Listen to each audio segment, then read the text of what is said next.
দেখেন এই যে এরকম এরকম বস্তি এলাকায় যখন আসবেন তখন আপনাকে অনেক দিকে খেয়াল রাখতে হবে। যেমন দেখেন দুই পাশে গাড়ি, তারপর হলো ছোট ছোট বাচ্চারা আছে, এই যে বা পাশ থেকে দেখবেন যে ট্রাক উঠে আসবে, তারপর আপনাকে ট্রাককে সাইড দিতে হবে, তাই না? এরকম জায়গায় মাথা ঠান্ডা রেখে আস্তে আস্তে আস্তে আস্তে করে গাড়ি চালাইতে হবে।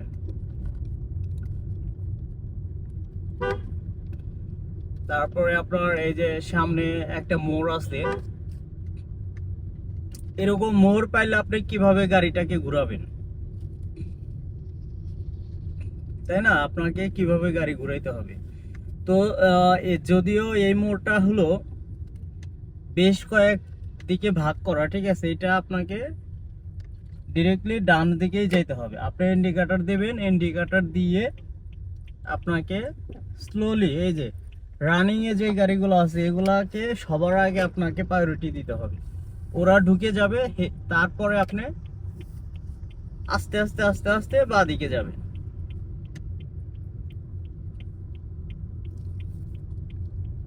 ঠিক আছে, বাঁ দিকে যাবেন। আর আপনাকে ফলো রাখতে হবে যে ওই যে আর একটা মোড়, ওইখানে আর একটা বাস আসতেছে। তো ওই বাসটা কোন দিকে যাবে, কি করবে, এগুলো আপনাকে একটু খেয়াল রেখে আপনাকে কিন্তু নিজে থেকেই সাবধান থাকতে হবে।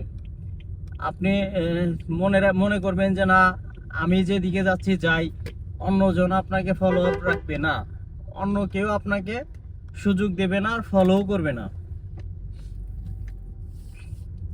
এই যে গাড়িটা গেল, এখন আপনি পিছে পিছে যান, সমস্যা নাই, কিন্তু তাড়াহুড়া করা যাবে না। এই যে ভ্যানটা আছে, এই পাশে বামে গাড়ি আছে, এগুলাকে ওভারটেক করে সবসময় কিন্তু আপনি যেতে পারবেন না নতুন অবস্থায়।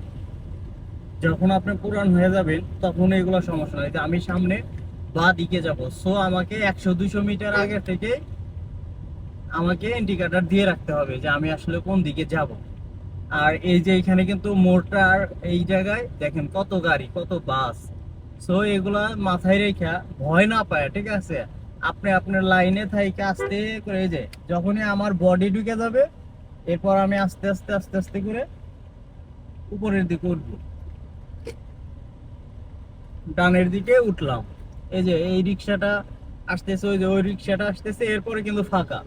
সো একটু ওখানে ধৈর্যের বিষয়, ঠিক আছে, এই ধৈর্যগুলো যদি আপনি আয়ত্তে আনতে পারেন তাহলে কোনো সমস্যা না। ওই যে ওরা পারাপারি করতেছিল, আমি ওদেরকে আগে যাইতে দিলাম যে যাও, তোমরা আগে চলে যাও।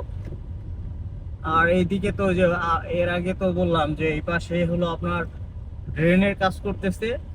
তো এই ড্রেনের যখন এরকম জায়গায় আপনাকে আরো সাবধান থাকতে হবে, আরো আস্তে আস্তে ইজি, হ্যাঁ, আরো সাবধানে ইজিলি যাইতে হবে, একটু সময় নিয়ে আস্তে আস্তে রিল্যাক্সে,